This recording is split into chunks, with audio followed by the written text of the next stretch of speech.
Thank you, Madam Chair. I've got a lot to ask here, so I'm going to ask you for your responses to be brief if possible. But in your various testimonies, you all talked about a variety of technologies and techniques that are being used to deceive and manipulate consumers.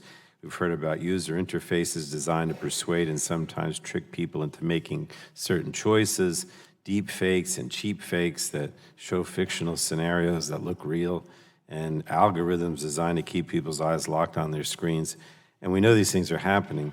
But what's less clear is how and the extent to which these techniques are being used commercially and on commercial platforms. So first, let me ask Dr. Donovan, as a researcher who focuses on the use of these techniques, do you have sufficient access to commercial platform data to have a comprehensive understanding of how disinformation and fraud is conducted and by whom? Your mic. The brief answer is no, and that's because we don't have access to the data as it is. There's all these limits on the ways in which you can acquire data through the interface. And then the other problem is that there was a very good faith effort between Facebook and scholars to try to get a bunch of data related to the 2016 election that fell apart, but a lot of people put an incredible amount of time, money, and energy into that effort, and it failed around the issues related to privacy and differential privacy.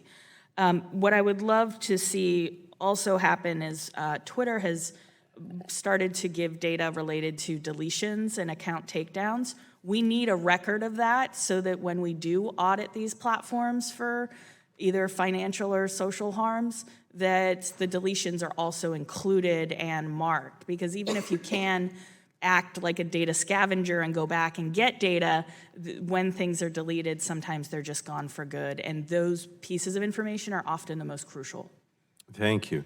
Mr. Harris, should the government be collecting more information about such practices in order to determine how best to protect Americans?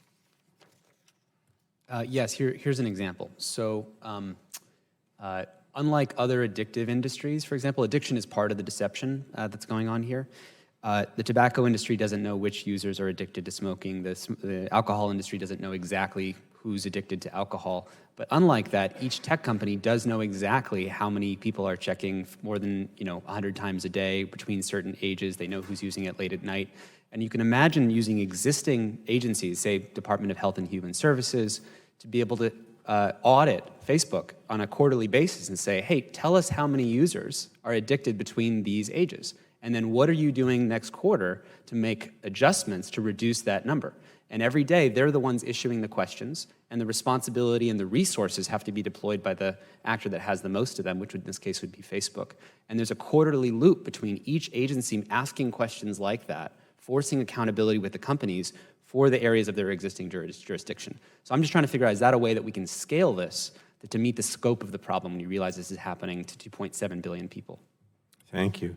This week, Facebook released a new policy on how it will handle deepfakes. So, Ms. Pickard, under your policy, deepfakes are, and I'm paraphrasing, videos manipulated through artificial intelligence that intended to mislead and are not parody or satire. Did I get that right? Yes, that's right. Okay. Now, I understand that Twitter and YouTube either do not have or use the same definition for deepfakes, and that's indicative of a lack of consistent treatment of problematic content across the major platforms.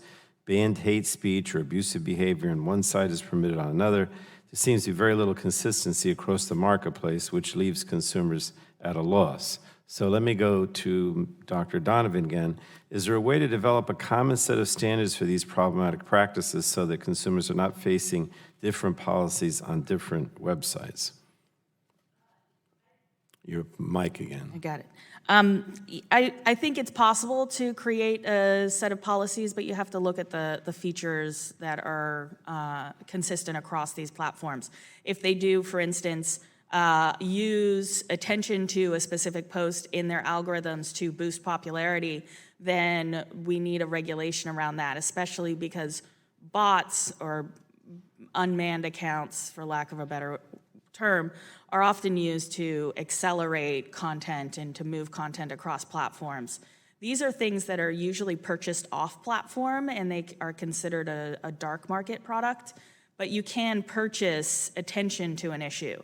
And so as a result, there has to be something more broad that goes across platforms, but also looks at the features and then also tries to regulate some of these markets that are not built into the platform themselves. All right. Thank you. Thank you, Madam Chair.